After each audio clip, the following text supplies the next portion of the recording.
J-O-H-N. Rupolo. R-U-P-O-L-O. R-U-P-O-L-O. Hey, boss, good to see you again. What's your name? J.R. Rupolo. We're all here.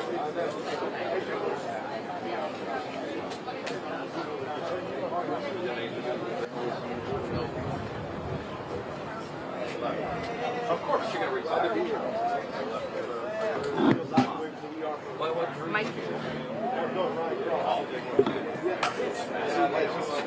Mic check 1 2. Next door. No. Mic check 1 2. Mic check 1 2. Shut where you want to air? Oh, yeah. Yeah. Totally. Right.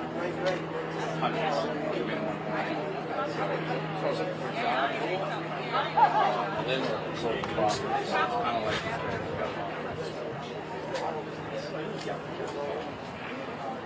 well, you should make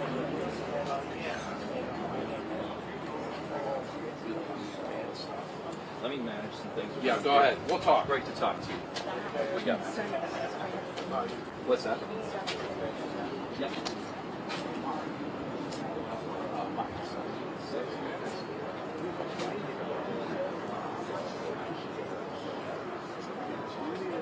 I asked a question. Can you get me on a two-shot?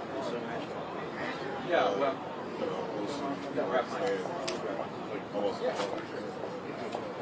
Yes, you do. like,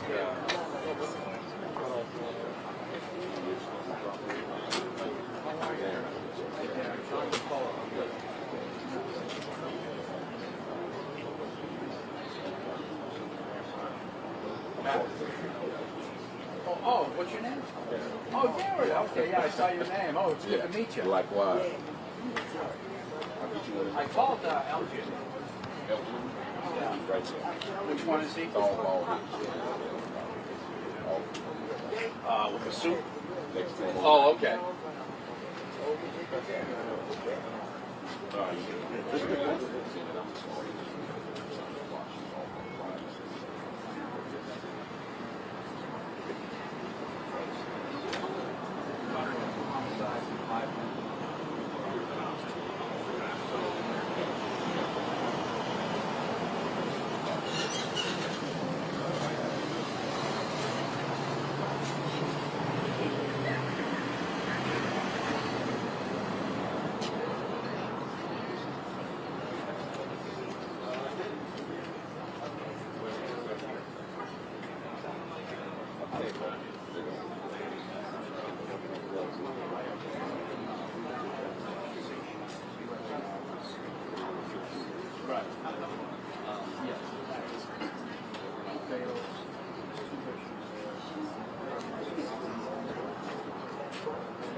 Mike, see that? Yeah, I just shot it. I'll probably write to that. yeah. Thank you. So nice to meet you. Likewise, I'll get you one. Yeah, I want to. Mike,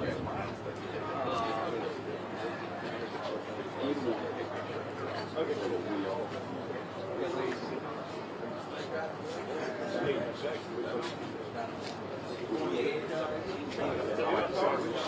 Right. and they say it the other way around.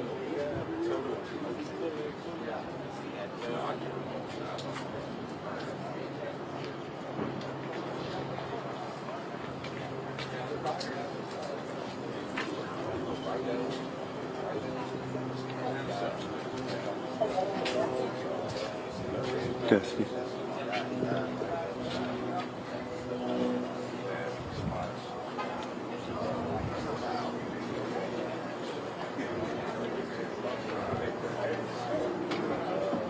Testing.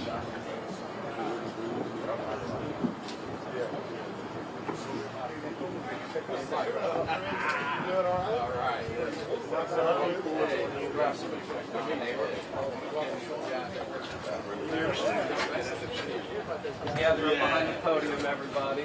Now, come on, everybody, get started. 12 o'clock.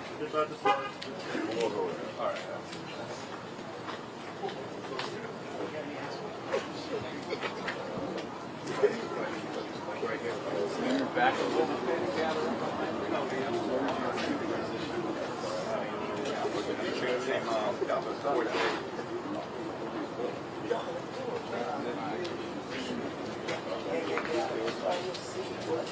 Let's get a little bit on this side too, guys.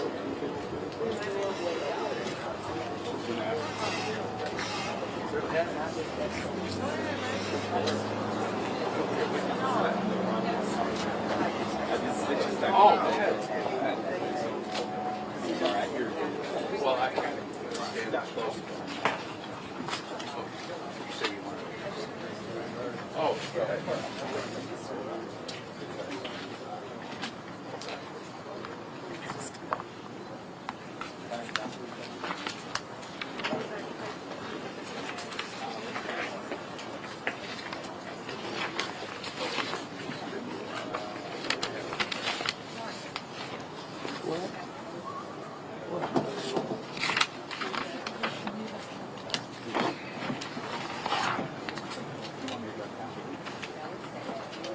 Guys, let's gather around here a little bit closer if we can. A little bit closer right here. Perfect. Pastor Alex, I think we're going to I don't even need you just go sit. Man, don't you need me up here with you right now? Let's get him up here. Yes, ma'am. Not at all. Okay. You sure? Okay. Thank you.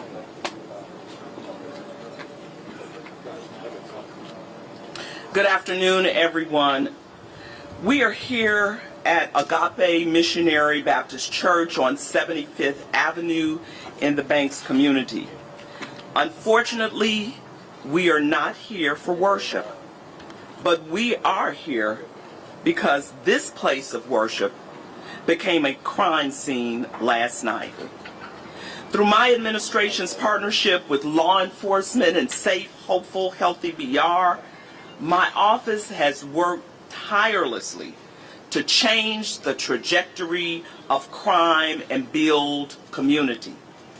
And so we call this press conference today because anything that threatens that progress that we've already been making and the forward movement of a safe, hopeful, and healthy community is a direct affront to our law-abiding citizens of this community.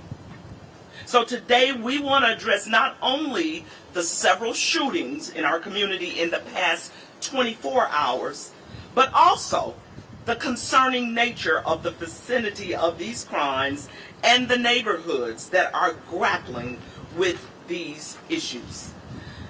Joining me are Baton Rouge Police Chief T.J. Morris, members of the command staff, the East Baton Rouge Sheriff's Office, members of the council, community members from Banks and Scotlandville, Darius Lannis with 100 Black Men, Pastor Larry Dents of Agape Church, a host of other members of the faith-based community. Dr. Mark Laperouse, the medical director of Our Lady of the Lakes Emergency Room, and a host of other safe, hopeful, healthy partners. Now, the vast majority of the residents who live here are law-abiding, good, family-oriented, hard-working people who are being held hostage in fear and bloodshed by a small number of individuals. People in this community shouldn't have to fear gunshots in and out day and night, especially when they are trying to go to sleep and have a quiet night with their family. That's unacceptable. They're tired of it and we're all tired of it. And I am here to say to those residents today, you are not forgotten. I'm also here to say to those small number of bad actors who are trying to run havoc in our community, that we will hold you accountable. These law enforcement partners will hold you accountable. You know, I'm thinking back about one of our first Move EBR projects. It was right here in the Banks community. We put sidewalks on 72nd Avenue. And so we have made concerted efforts and investments right here in the Banks community. But we can't make investments in infrastructure without investing in the well-being and the safety of the people who live here. My office was just here holding a meeting in the Banks community last night at the time of one of these shootings. Attendees from the Banks and Scotlandville neighborhoods were working on strategies to improve community safety. We often hear that we need community involvement. This community is involved in making it a safe community. Their presence at the meeting last night spoke volumes. Many of them responded to this scene to offer support. They were here to console families and to work on intervening and trying to end ongoing feuds between groups we're concerned about. Now, I certainly believe in a multifaceted approach of community and police. You've heard me say that message over and over again. However, I want to be distinctively clear that these community outreach efforts are to complement our dedicated law enforcement. Baton Rouge Police Department, East Baton Rouge Parish Sheriff's Office, and all of our law enforcement agencies will do whatever is necessary to rid our streets of the bad actors so we can return peace to this community and the people of this community. Right now, I am going to ask our police chief, T.J. Morris, to come up. Chief Morris. Thank you very much, Mayor. I appreciate it, and I'm thankful and I'm glad that we share similar vision for a prosperous and safe Baton Rouge. I am Chief T.J. Morris with Baton Rouge Police Department. I get notified of every shooting that happens inside the city, and I go out to a lot of the scenes. I was here last night speaking with the family just yesterday. The past 24 hours have been gut-wrenching. I've been in these communities where these recent shootings happened since I started in 2003 as a patrol officer, and more recently meeting with people as I navigate my first 100 days as chief of police. Good, hard-working, honest people that deserve to live in a safe neighborhood. Unfortunately, while uniformed patrol officers are working tirelessly, there have been a small group of individuals, and yes, we know them to be involved in separate groups that from one reason or another just don't like each other, and don't like each other for things that don't make sense, and certainly doesn't mean that people should have to live in fear in their communities. If some of you are involved in these things, or if you know the people involved in these senseless groups or these retaliatory shootings, know that my detectives know these groups, and they're digging even deeper into your activities. To the communities that have been locations of these recent violence incidents, know that your safety is my top priority. I believe your street should be just as safe as the ones with police units in the driveways. Anyone in Baton Rouge should be able to sit on their front porch and enjoy a quiet afternoon. Help us make sure that they can. If you know something, if you see something, even if it's just something suspicious, like there's a car that's passed up and down the street one or too many times, call us. Let us come and do what you can't. And let us know what you know. Crime Stoppers takes anonymous tips 24 hours online at p3tips.com and over the phone or through text at 225-344-STOP, S-T-O-P. Our department is working with the Sheriff's Office and all kind of communities, and we're going to do anything that they need us to help them out with. And I know that they will help us out also. The Baton Rouge Police Department will continue collaborative efforts to get and keep violent offenders off our streets by working with federal and local law enforcement partners, our district attorney's office, and with the 19th JDC. Our agency has begun to organize a special unit of detectives, analysts, and uniformed officers aimed at addressing what we've witnessed in the last 24 hours. We'll compound our current patrols and enforcement actions and increase proactive policing going into this weekend. We can only create a safer Baton Rouge by working together, sharing resources and intelligence, and getting help from those good, hardworking, honest people in the community. Today we've got members of the community present who are stepping up for a safer Baton Rouge. But we need more people behind us in our efforts as law enforcement. We need more businesses, more faith leaders, more mothers and fathers, and community elders to step up too. Thank you very much. Now we'll hear from the Sheriff's Department. Good evening. The Sheriff Office standing behind the mayors and the Chief of Police of Baton Rouge. It's a community effort that we all got to work together. There's no other way to fix this. So when we start getting the communities involved in what's going on out here in the communities, that's the only way we're going to be able to solve it. So you see something, say something, people, because we need your help. There's no other way we can do this without the community support. The community got to stand up and decide, hey, today is the day I'm going to take my community back. So once we get that established, we all going to be fine. So we're praying for the families in this community, but when everybody stand together, I know it's a big challenge right now. We're seeing somebody die in your family, in your community. So once we get together, start working together, people, that's the only way we're going to be able to fix this. On behalf of the East Baton Parish Sheriff Office, City Gotro, I'd like to thank you for allowing the Sheriff Office to stand part of it with your mayor. Law enforcement, we're going to step over here and we'll have the mayor step on. Come up here, members.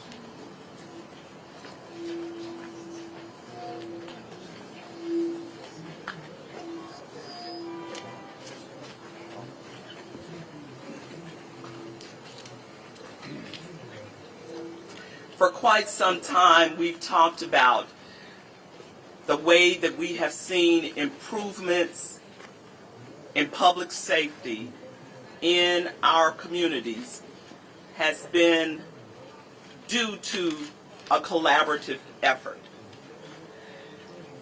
The community working for their community to bring safety in the community. And so, as we close here today, we're certainly resolute that enforcement to keep our streets safe and to rid our streets of bad actors is indeed taking place.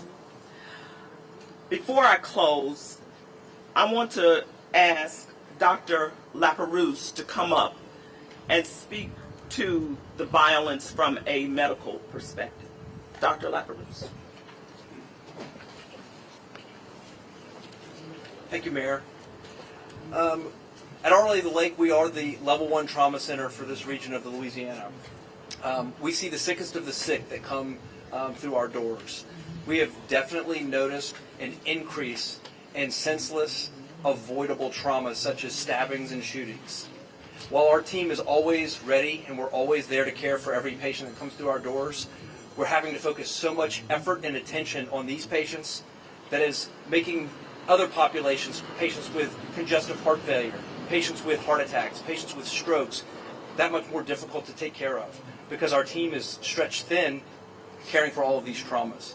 So we need everyone's help here. These are senseless. These are avoidable. They're utilizing so many of the resources that we have in our hospitals. We need to be able to be ready for all of the sickest of Baton Rouge, everybody in this community and beyond. Thank you. Thank you, Dr. Lapidus. I want to talk specifically to our parents and our grandparents right now. It is imperative that we increase the day-to-day conversation with our young people. They are being influenced by what they see on social media. Talk to them. Let's connect them to the many partners and the many resources that are serving Baton Rouge. We have a resource line for our peace brokers that can proactively save our youth and make sure our young men and young boys remain safe, alive, and free. So I want everybody to write this number down in the earshot of my voice and share it with your family who may have troubled youth. The number is 389-8771, 389-8771. There are programs and services available before a young person makes a bad decision. I want to thank all of our community members that are vested in the well-being of their neighborhood that have joined me here today. You have our concern, our care, but most importantly, you have our commitment to action. Thank you so much. We'll take any questions that you might have. John, do you have a question? Yes, I do. Mayor, nice to meet you. I'm a new reporter from NBC and Fox. Welcome. Come to Baton Rouge a few weeks ago. My question is also for the chief, Chief Morse. I don't know if you could maybe get up there as well. It seems as though that this violence has gotten out of control and it's continuing. Just the other day, within the last 24 hours, we have 2 deaths and we have 6 that were injured in, I believe, 6 different shootings in this very area. What can the city and the police be doing to help stop this? What more can the city and law enforcement do to stop this violence? That's a very good question. I want to say that first and foremost, we do not ignore the challenges that we have, but we also don't ignore that community members, that law enforcement have been collaborating to work to get our numbers down. The incidents that have happened over the past number of days certainly indicate an uptick. But I believe that it is not going to be the outcome for the rest of our year.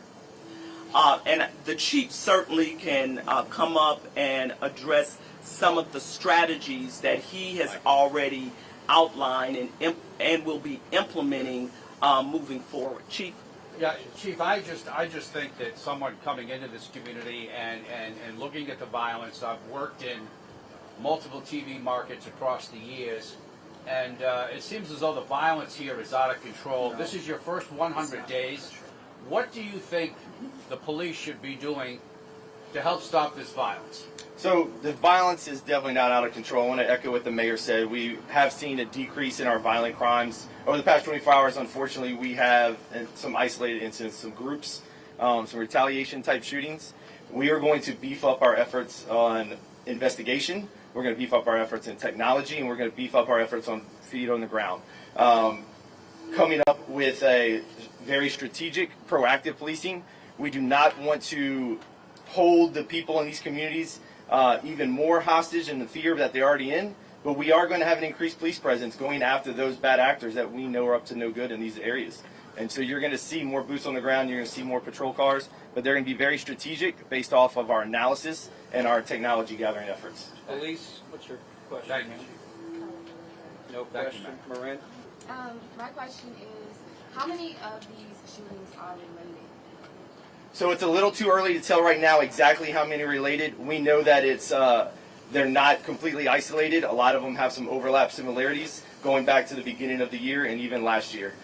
Just looking at social media and people that are claimed to be on this group and that group want to take credit for some of these things, and that's why we're digging into those investigative efforts. We'll take one more question from Channel 2. Does Channel 2 have a question? Yes. So you're not going to see a street crimes unit per se. What you're going to see is a very strategic, proactive policing that is geared and teamed up with detectives, crime analysis, the district attorney's office, Crime Stoppers, that has a lot of oversight and a lot of management and leadership criteria. You're going to see strategic, proactive policing. It's not going to be an old street crimes unit. It's going to be something that is different and a lot better. Thank you, guys. That's going to conclude our comments today, and follow up with us if you have any questions. Thank you. Thank you all. Thank you all. Thank you, Mayor.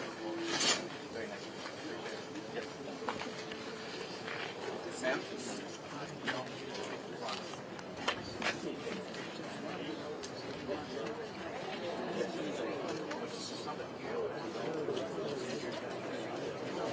What about over there?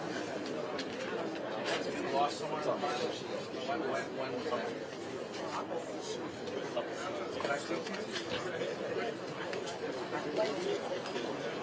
Hey, Mike. Hey, Rapid waiting.